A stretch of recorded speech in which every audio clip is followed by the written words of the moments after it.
بنو امیہ کے وہ کثیف ترین کردار جن کی زندگیاں اسلام دشمنی میں گزر گئی، سرے سے امیہ کا اسلام اور پیغمبر اسلام سے کوئی تعلق نہیں ہے۔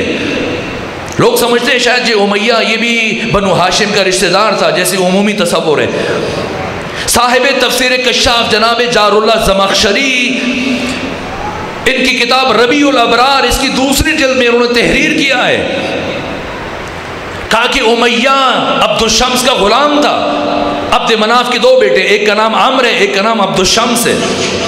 اور عمرو چونکہ 4 مہینے تک مسلسل اپنے اونٹ ذبح کر کے 7 سالی کے زمانے میں لوگوں کو کھلاتے رہے سالن میں روٹی ڈال کے، تو اسی وجہ سے ان کا لقب پڑ گیا ہاشم، یہ جد ہے رسول اللہ کی۔ دوسری طرف جو عبد مناف کا بیٹا ہے اس کا نام ہے عبد الشمس، اور عبد الشمس جب شام گئے تو وہاں سے غلام خریدا جس کا نام تھا امیہ، اور یہ امیہ شام کا بدکردار ترین فرد تھا، اور یہ شادی شدہ خواتین کے اوپر تجاوز کرتا تھا، زنا محسنہ کا مرتکب ہوتا تھا۔ اور پھر عبد الشمس اس کو اپنے ہمراہ مکہ لے کے آگئے، کسے؟ امیہ کو، اور مکہ میں بھی اس نے یہی حرکتیں کی، تو خاندان بنی ہاشم نے اس کی دھلائی کی، اسے مارا پیٹا اور اسے باہر نکالا اور کہا یہ دوبارہ نہیں آ سکتا۔ اور پھر یہ 10 سال کے لیے شہر بدر ہو گیا، پھر گیا شام میں، اور کسی شادی شدہ ایک خاتون کے ساتھ نہیں، اور بھی لیکن کسی خاتون کے ساتھ مراسم تھے، اور جب اس خاتون کا اپنے شوہر کے گھر میں بچہ پیدا ہوا تو یہ گیا اور اٹھا کر لے آیا، اور اٹھا کر لایا اور کہا یہ میرا بیٹا ہے، چونکہ اس خاتون کے ساتھ میرے مراسم تھے، اور اس بچے کو لے کے آیا اور اس کا نام زکوان رکھا جس کی کنیت ابو عامر ہے۔ امیہ جو عبد الشمس کا غلام ہے، شادی شدہ خاتون سے ایک بچے کو اٹھا کے لایا، اس کا نام زکوان رکھا، اس کی پرورش کی، اور یہ جب بڑا ہوا تو اپنی بیوی کو اس کی زوجیت میں دیا ہے۔ یہ پڑھیں تمام تاریخیں، بلازری نے لکھا ہے انصاب الاشراف میں، اور کتنی تاریخیں جتنے کہیں میں آپ کو نام بتاؤں۔ اپنی بیوی جو اس کے لیے ماں تھی اس کی زوجیت میں دیا ہے۔ یہاں سے ابو معید پیدا ہوا، اور ابو معید کا پھر بیٹا ہے عقبہ۔ بدر میں 70 مشرک قتل ہوئے اور 70 مشرکین کو اسیر کیا گیا، اور 70 مشرکین میں سے تمام تر تواریخ اٹھائیں، ساری جو جی چاہے تاریخ اٹھائیں، تاریخ الاسلام امام شمس الدین ذہبی کی، البدایہ والنہایہ ابن کثیر کی، الکامل ابن اسیر کی، مسعودی، طبری، یعقوبی، اسد الغابہ، بروج الذہب، ابن خلدون، کوئی تاریخ اٹھائیں سب نے لکھا ہے 70 اسیر جو جنگ بدر میں مسلمانوں کے ہاتھوں مشرک اسیر ہوئے، ان میں سے عقبہ وہ واحد فرد تھا جس سے متعلق ختمی مرتبت نے فرمایا کہ اگر یہ خانہ کعبہ کے غلاف کے ساتھ بھی نپٹ جائے تب بھی اسے قتل کیا جائے، اور پیغمبر کے حکم پر عقبہ کو قتل کر دیا گیا۔ اس عقبہ کا بیٹا ہے ولید بن عقبہ بن ابی معید،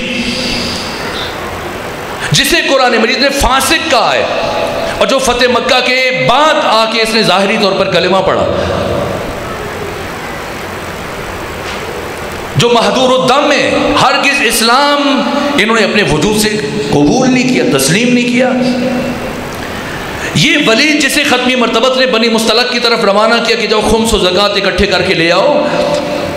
اور جب یہ گیا تو وہ اس لیے کہ رسول اسلام کا نمائندہ آ رہا ہے استقبال کے لیے باہر اٹھ کے آئے، جب باہر آئے تو یہ بھاگتا وہ واپس آیا اور پیغمبر اسلام سے کہا کہ وہ تو قتل کرنا چاہتے تھے، مجھ پر حملہ آور ہوئے تھے۔ ختمی مرتبت نے لشکر کی تیاری کا حکم دیا تو قرآن کی آیت نازل ہوئی سورہ بارکہ حجرات کی، یا ایھا الذین آمنوا ان جاءکم فاسق بنبأ فتبینوا، جب کوئی فاسق آدمی تمہارے پاس کوئی خبر لائے تو خوب تحقیق کر لیا کرو، مبادا تم انجانے میں کوئی نقصان نہ کر بیٹھو۔ یہ شخص جسے قرآن نے فاسق کہا ہے، ایک دن یہی ولید بن عقبہ بن ابی معید مولا علی کے سامنے آیا اور آ کر کہنے لگا علی اب بہت بڑے شمشیر زن ہیں، لیکن شمشیر زنی میں اور صف شکنی میں پورے عرب میں آپ کے ہم پلہ ہوں اور برابری کی سطح پر ہوں۔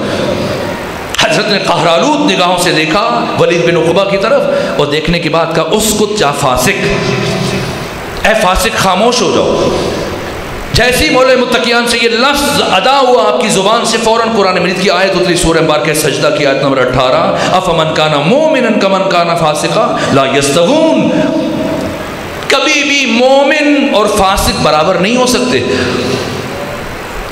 یہ فرد جسے قرآن نے فاسق کہا ہے، تمام مفسرین نے، علامہ جلال الدین سیوطی جن کی وفات 911 ہجری میں ہوئی، اپنی تفسیر میں کہا، در المنصور میں، علامہ سالبی جنہوں نے الکشف البیان لکھی جن کی وفات 427 ہجری میں ہوئی، صاحب تفسیر کبیر فخر الدین رازی، صاحب تفسیر کشاف جار اللہ زمخشری، روح المعانی جنہوں نے لکھی جناب آلوسی، سب نے لکھا ہے فاسق کہاں؟ ایسے افراد کو آپ رضی اللہ کہہ کہ صحابہ کی صف میں شامل کرنا چاہ رہے ہیں؟ نہ، ممکن نہیں ہے۔ پاکستان کے تشیع یا دین کا درد رکھنے والے اور دین کی سمجھ رکھنے والے اہل تسنن وہ ان چیزوں پر کمپرومائز کریں۔ بس میں طالب علم ہونے کی حیثیت سے آپ کی خدمت میں عرض کروں، اگر آپ کے علماء، ذمہ دار علماء آپ کو بلائیں، یہ پاکستان کا حیاتی مسئلہ ہے، مکتب اہل بیت کا، مکتب تشیع کا حیاتی اور بنیادی مسئلہ ہے۔ تمام تر باتوں کو نظر انداز کر کے، تمام تر گروہی اختلافات کو نظر انداز کر کے جب بھی آپ کو بلایا جائے، اپنے بچوں کے ساتھ، خواتین کے ساتھ، اپنے بیٹوں کے ساتھ، اپنی اولادوں کے ساتھ، اپنے دوستوں کے ساتھ جا کے پہنچیں، صدائے استغاثہ حسینی پر لبیک کے۔ اس ملک میں سب کچھ تحمل کیا جا سکتا ہے، لیکن کبھی بھی بنو امیہ کے شجرہ خبیثہ کو، ان کے اوپر ہم صحابیت کا ایک محترم ترین عنوان کبھی بھی ہم نہیں لگنے دیں گے۔ جو بھی باضمیر انسان ہے اس کے لیے شیعہ ہونا شرط نہیں، وہ مدیون ہے حسین ابن علی کا۔